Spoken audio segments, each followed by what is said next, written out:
Olá a todos, eu sou Daniel Judin, sócio fundador da Forteza Partners. Estamos aqui para mais um episódio do Vendendo Surpresa, um episódio especial. Tenho uma honra aqui de receber e bater um papo com o Zusa, ex-sócio, fundador da Fit Sistemas, com quem a gente teve a honra aí de trabalhar no final de 2020, o começo de 2021, e que no final aí do trabalho acabou culminando na venda da Fit Sistemas. Zusa, obrigado por ter topado aqui esse Daniel. bate-papo. Eu que agradeço o convite. Acho que assim, só para começar, para deixar todo mundo situado, se puder contar um pouquinho da Fit, da história dela, mesclando com a sua história, até chegar no momento que você falou, opa, tem alguma oportunidade aqui, tem alguma coisa acontecendo, Legal.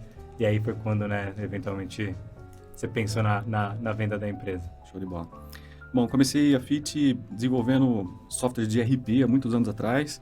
E aí, em algum momento, por volta de 2007, 2006, a gente focou em soluções fiscais e mensageria de notas fiscais eletrônicas, documentos fiscais eletrônicos como um todo. A partir dali, a gente focou nesse nicho de mercado e começamos a crescer, ganhar mercado, etc. Durante muitos anos, a gente chegou a ser sondado algumas vezes para aquisição ou algum tipo de parceria mais séria, mas nunca muito profundo, nada muito sério.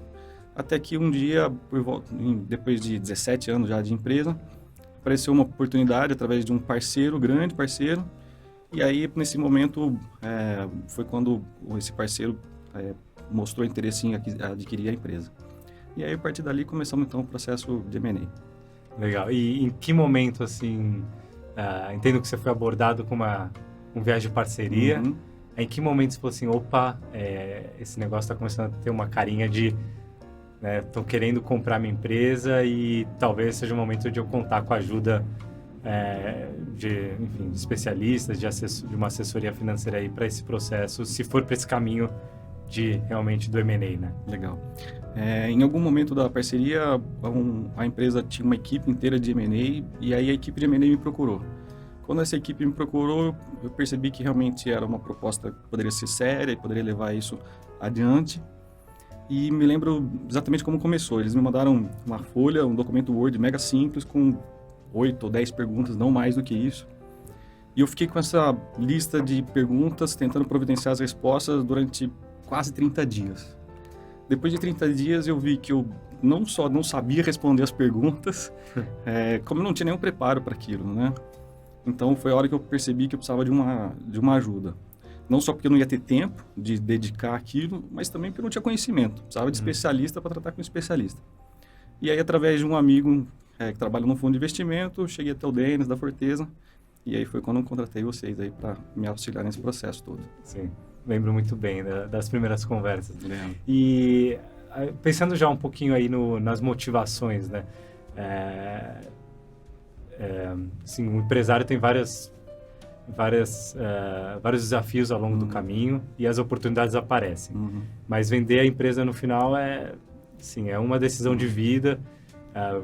As coisas precisam acontecer no momento certo, na hora certa, as motivações precisam estar lá. No seu caso específico, o que você acha que foi assim, uma principal motivação?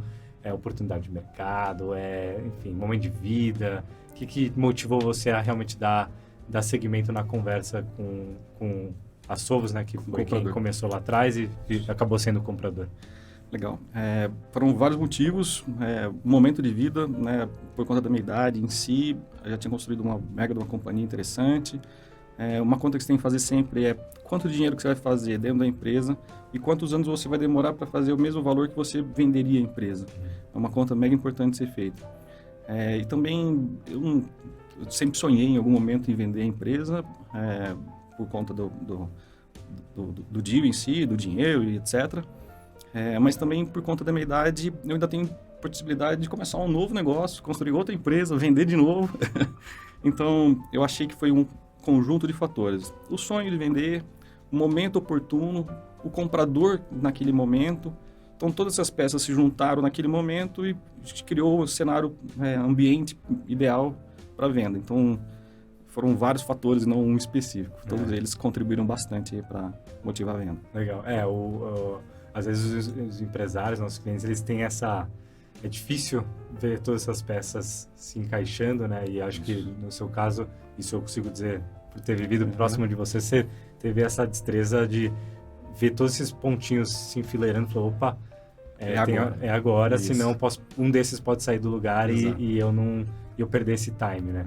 E a gente vê isso até por conta desse inverno de venture capital, de dinheiro especificamente para empresas de software e tecnologia.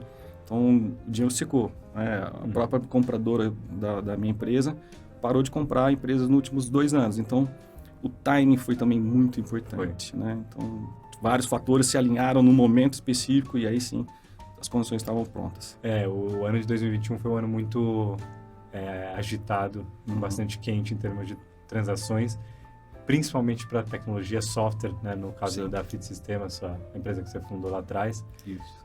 Então, foi até em termos de momento de mercado, foi bem propício mesmo. Foi. E agora pensando um pouquinho no processo, né?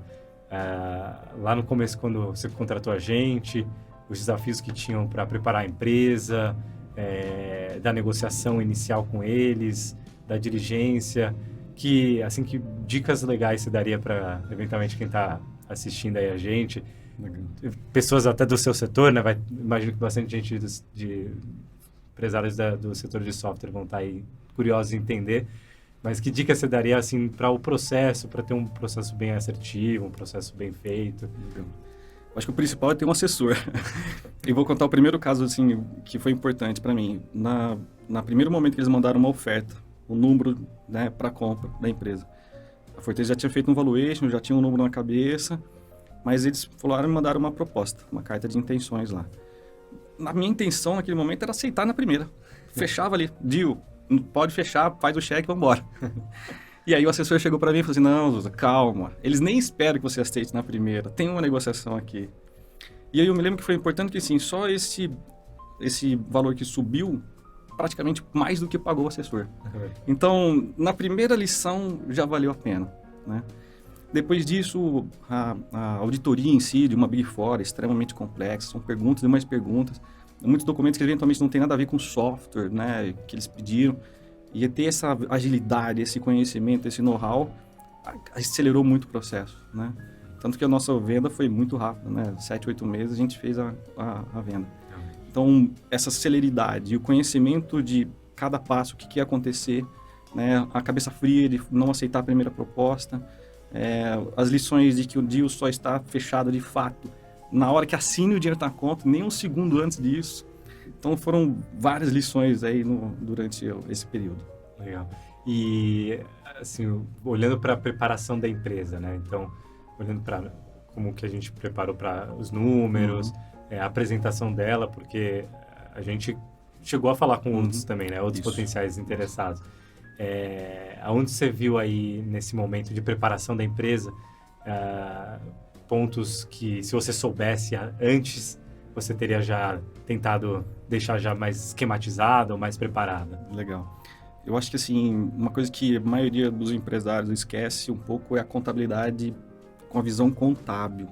A gente olha muito a visão gerencial, fluxo de caixa, DRE, esse tipo de coisa a gente olha todo dia, né? Quanto você tem dinheiro para pagar funcionário, se tem fluxo de caixa para o mês que vem, se precisa fazer alguma coisa, tomar algum dinheiro emprestado, se tem algum dinheiro para investir, então isso a gente faz o dia a dia. Mas a contabilidade em si, algumas coisas a gente deixava para o contador, né? Então eu acho que essa questão de contábil é extremamente importante. E a segunda lição que eu tirei é ler com mais detalhe, mais atenção os contratos, especialmente com parcerias, né? Direito de primeira recusa, aprendi com a Forteza, algum tipo de compartilhamento de propriedade intelectual é extremamente importante, tomar cuidado.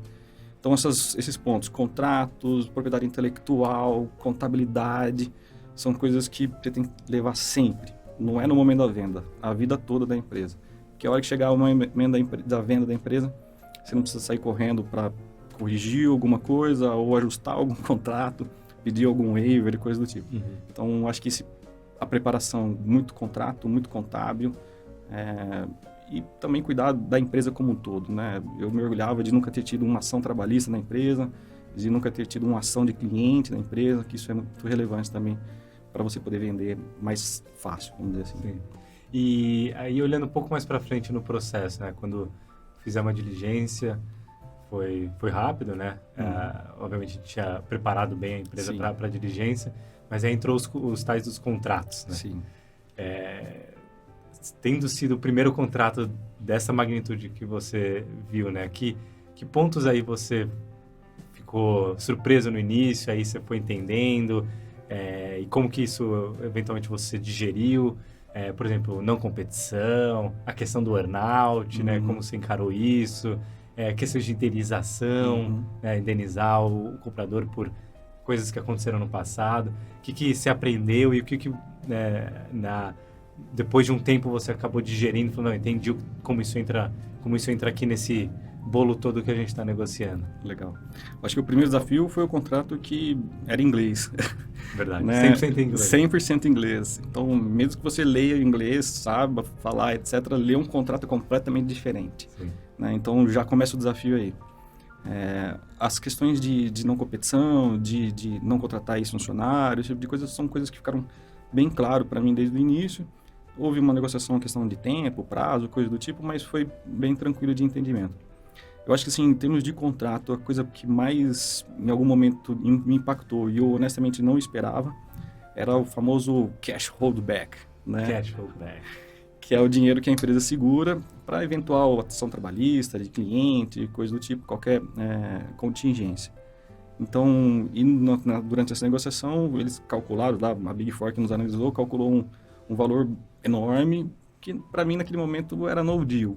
Né? Era impossível segurar tanto dinheiro como eles gostariam. Mas me fez entender como é que eles chegaram nesse número, nessa equação como um todo. E aí foi quando a gente começou a negociação, e aí entra a Forteza de novo, chegar num número que era razoável para mim e razoável para eles. Né? Então a Forteza fez essa negociação, que eventualmente pode ser um pouco até estressante, né, com o cliente e tal. E foi muito importante ter o assessor para justamente eu não me estressar com o cliente, eu não ter nenhum tipo de entreveiro com o cliente antes da venda, né? Então, essa questão do cash holdback foi extremamente importante, eu aprendi. A própria palavra earnout eu aprendi durante esse processo, nem sabia que existia isso. E que faz sentido também, né? Porque a empresa compradora quer segurar os executivos, os principais pelo menos, durante um período, para fazer a transição, para formar outras equipes, eventualmente até ficar um prazo maior, mas existe essa transição que é mega importante. E a maneira de recompensar isso, e principalmente fazer parte do valor da empresa, é o earnout.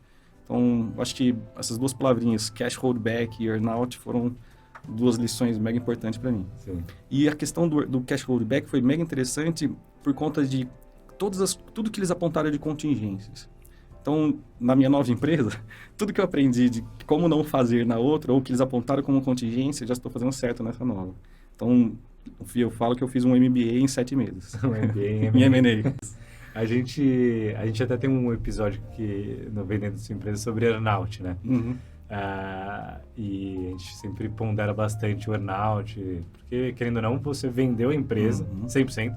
Aquela empresa que você acordava de manhã, demitia, contratava do jeito que você queria. Você vendia novos projetos no preço que você queria. Você investia na empresa no momento que você achava propício. E aí, de repente, no dia seguinte, você tem que performar, mas você não é mais dono da empresa. Você virou um executivo, uma multinacional, chefe fora do Brasil. Como foi isso para você? Eu acho que o mais complicado foi lidar com outras equipes, né? Porque em algum momento não era só mais a minha equipe que eu podia simplesmente falar, faz isso ou não faz aquilo outro. Não diga isso para o cliente jamais e diga isso para o cliente. Quando uma empresa é adquirida, tem outros departamentos com outros chefes e eu não tenho essa gerência 100%. Então, esse é um desafio, né, de trazer essas pessoas para o seu lado, para te ajudar nessa missão. É importante também você ter algumas cláusulas boas no contrato para que o comprador não dificulte a sua vida na hora de fazer o earnout em si. Mas a principal diferença, o principal desafio foi não controlar tudo. Né? Porque quando você tem um projeto, não está dando muito certo, você põe mais gente, você tira a pessoa que está errada, você senta do lado com o cliente, entende o problema. Se o preço não está bom, você baixa um pouquinho para fechar. Agora, quando você não tem esse domínio todo, esse poder todo, é muito mais complexo. Então, você tem que saber lidar com as pessoas, convencer elas que você está certo, que é um bom negócio para a empresa, né? Se tem algum projeto que não está indo bem, você tem que sentar lá do lado da pessoa e convencer ela do que precisa ser feito. Então, eu acho que esse de CEO para diretor é difícil essa transição, não é simples. É uma transição até mais drástica, né? De dono, né? Que todo o ônus e bônus das decisões né? do dono para um diretor e executivo, né? Querendo ou não, Exato. A empresa não era mais sua. Então, realmente, fazer esse jogo corporativo que não era o seu dia a dia passou a ser... Mas foi curto, né? Foi um earnout não muito longo. O earnout em si foram 9 meses e eu fiquei na companhia 13 meses no total a mais, né? Então foi um período curto. Foi uma métrica fácil de medir, né? Uma métrica extremamente fácil de medir, isso é mega importante também. Tinha um número mínimo, máximo, eu sabia fazer a conta de quanto que ia dar a cada mês, então não precisava fazer nenhuma apuração, isso também é mega importante. E, de um modo geral, a empresa não dificultou muito a minha vida. É diferente por conta de todos os departamentos, você tem que lidar com muito mais gente que você não estava acostumado, mas essas métricas, a forma como foi construída foi mega simples de atingir o objetivo. Sim.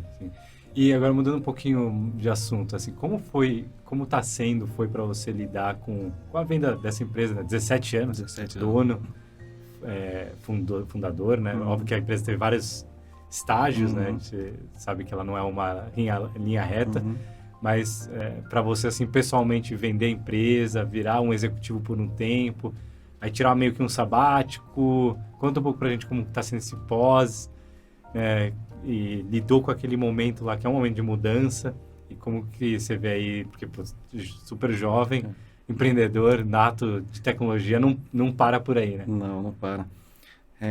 Acho que assim, logo depois que eu vendi, durante a transição, esse 1 ano a mais que eu fiquei lá, esses 13 meses, honestamente minha rotina não mudou muito, né? Eu acho que eu tinha mais reuniões do que eu tinha antes, mas o dia a dia era basicamente o mesmo, 10, 12 horas por dia de reunião, de tarefa, coisa para fazer.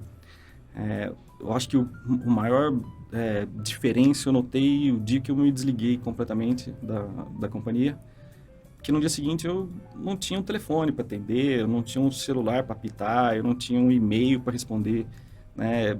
Quando o empresário, você sai de férias, mesmo que você fique 30 dias de férias, você vai ler e-mail todos os dias, você vai ver o WhatsApp, o seu funcionário vai te ligar, você vai ter alguma coisa para fazer. Então você não está 100% de férias, você não desliga completamente. E de repente não tinha ninguém para me ligar, não tinha um telefone, um e-mail para responder. Então foi um pouco chocante, não vou dizer traumático, porque não foi tão simples, mas foi chocante essa transição, né? E aí eu aproveitei, tirei um período sabático, fiquei 5 meses de férias, né? Eu e minha esposa sozinhos. Então foi um período para desconectar, né? Foi interessante porque nesse período eu li um livro chamado O Ócio Criativo. Foi muito interessante naquele momento, né? Fez muito sentido para mim naquele momento.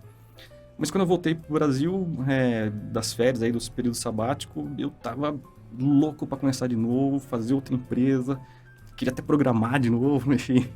Então, voltei com aquela energia a 1000 e não consegui ficar parado, já comecei uma segunda empresa, enfim.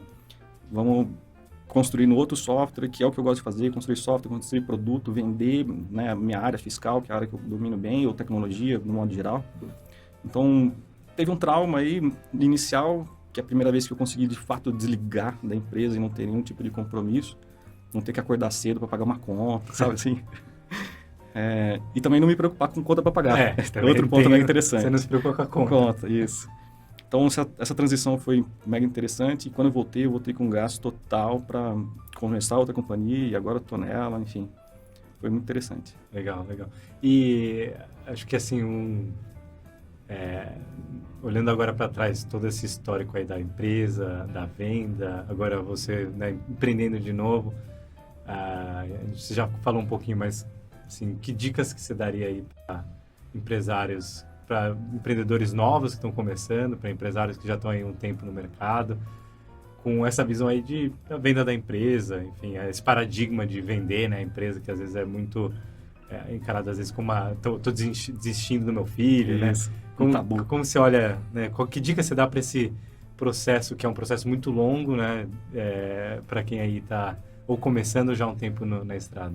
Legal, eu acho que é bem diferente de quem está começando e quem já tem um tempo na estrada, né?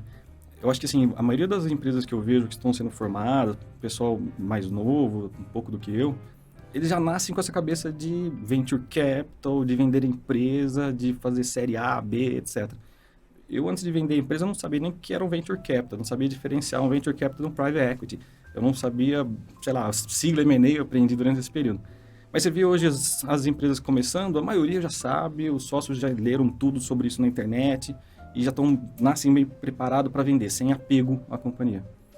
Agora, aquele empresário que construiu a empresa do zero, 10, 20, 30 anos, né, existe um apego, existe uma história, existe, né, uma série de como você construiu todos os clientes, como você construiu o seu produto em si. Eu lembro que quando eu comecei a ir em cliente, a vender meu sistema, eu não tinha nem notebook. Eu carregava uma CPU debaixo do braço. E chegava no cliente, ligava e programava no cliente.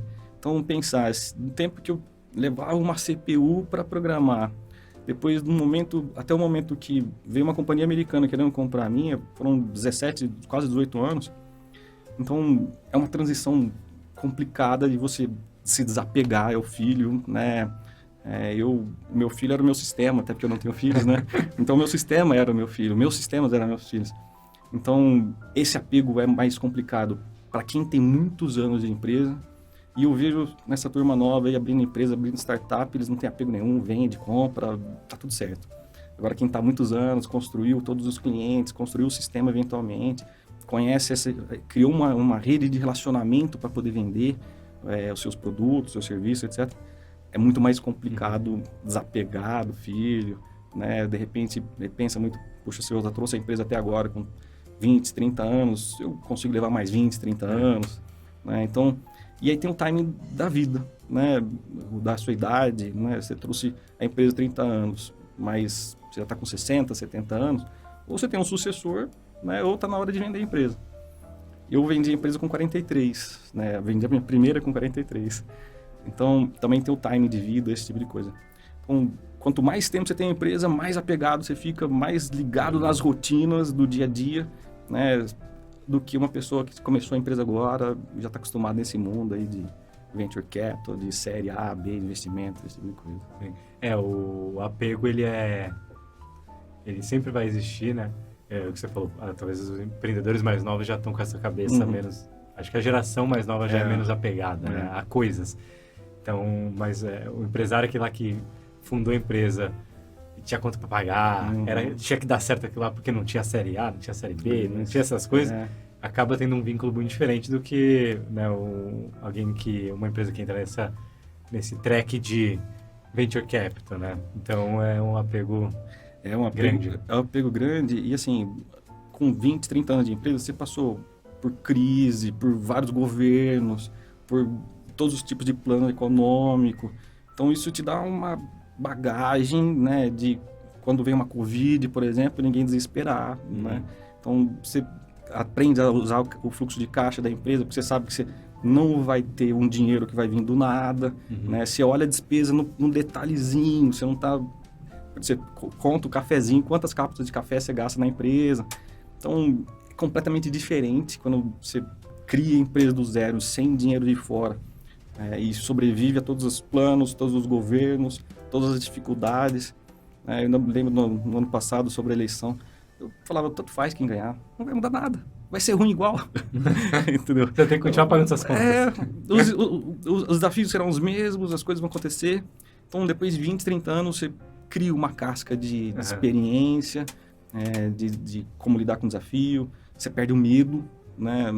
Que medo que você tem? Nenhum mais. Você já passou por crise, já passou por dívida, já passou por uma série de problemas, né? Eu, por exemplo, enfrentei um problema de infraestrutura uma vez em 2016, que parou todos os meus sistemas, ficaram fora do ar quase uma hora.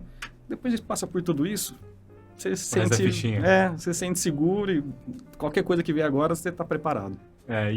Acho que você comentou algo importante. Você tinha 43 anos quando vendeu a empresa. Isso. É super novo, né? E a gente até fez um evento com clientes no ano passado sobre a longevidade do empresário, da nossa longevidade, né? A gente estava dizendo lá no evento que pega o que você está fazendo hoje e daqui 20, 30 anos esquece, porque você ainda vai estar novo, você ainda vai ter que continuar trabalhando, você vai ter energia, você vai ter que se reinventar, né? E no seu caso, foram 17, 18 anos empreendendo aí com a FIT Sistemas, novo, vendeu, e agora qual que é o próximo, qual que é o próximo passo? Porque tem muito empresário que fica com esse medo de, né, aquilo que você falou, no dia seguinte eu não tinha e-mail, ninguém via me perguntar nada, esse vazio, né, é um medo verdadeiro que todos os empresários têm. Mas é aquela coisa, a vida é longa hoje em dia, então com 43, com 50, com 60 anos, ainda tem muita coisa para fazer. Então, como você encara essa próxima fase da sua vida, assim? Eu vejo que, assim, existem alguns medos naturais da pessoa, de modo geral, mas, de alguma maneira, você está numa posição muito mais confortável, você acabou de vender uma empresa, então você tem caixa para sentar, olhar para o lado e pensar o que você quer fazer com calma, sem ter que ficar pensando como é que você vai pagar o funcionário do mês seguinte, que é o dia a dia do empresário. Né? Então, você pode sentar, olhar, planejar. E, nesse sentido, eu comecei a construir uma nova empresa de software como serviço, mais ou menos os mesmos moldes, mas como agora não tenho aquela necessidade urgente de fazer caixa, de pagar conta, a gente pode pensar em como fazer o melhor. Né? Então, esses softwares que eu estou construindo agora, a gente está usando o que é mais novo de tecnologia, então você não tem aquele prazo do cliente te cobrando. Então, você consegue sentar, planejar com calma o que você vai fazer, os próximos passos. E provavelmente, com todos esses recursos, e não só financeiros, mas de conhecimento, de network, etc., o segundo ciclo é muito mais rápido. Né? Demorei 17 anos para construir uma empresa. Agora eu planejo que em 3 a 4 anos eu tenho uma empresa lucrativa. Né? Por quê? Porque eu consegui planejar do início, consegui fazer o melhor plano, tendo caixa para construir, investir. Então muda bem a forma de pensar. O mindset muda. O mindset, né? Totalmente. Assim, acho que, talvez para terminar aqui, o Zuza, que última mensagem você daria aí para quem está assistindo, seja quem está pensando em vender ou começando a empreender e precisa saber que né, vender empresa pode ser uma realidade no futuro.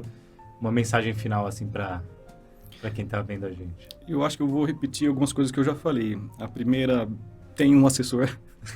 Essa é importante. Mega importante na hora de negociar o preço.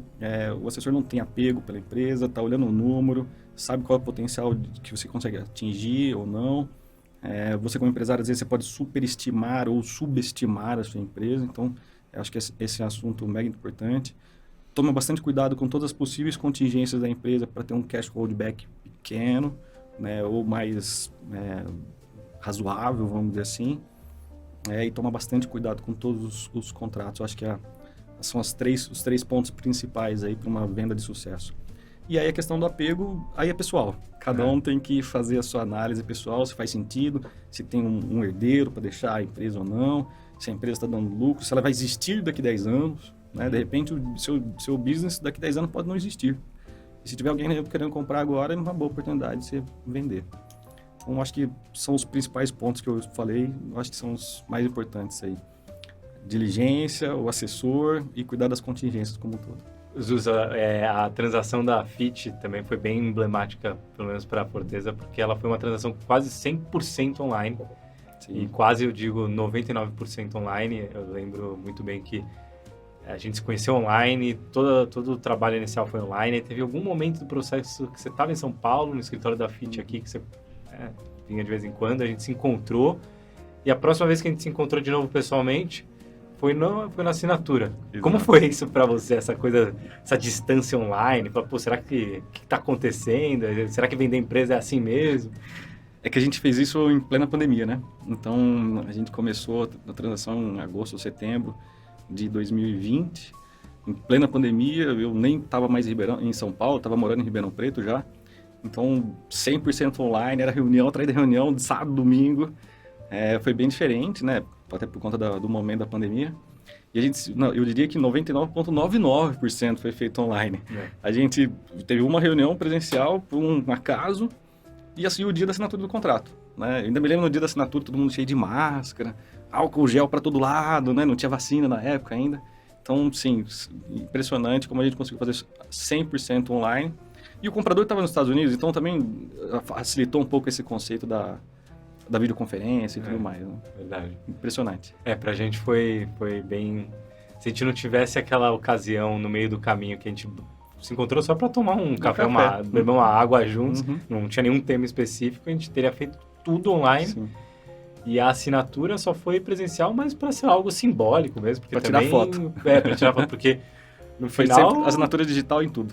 Foi tudo assinatura digital, né? Rapidinho, tirou uma foto, acho que teve uma champanhezinha lá e acabou, né?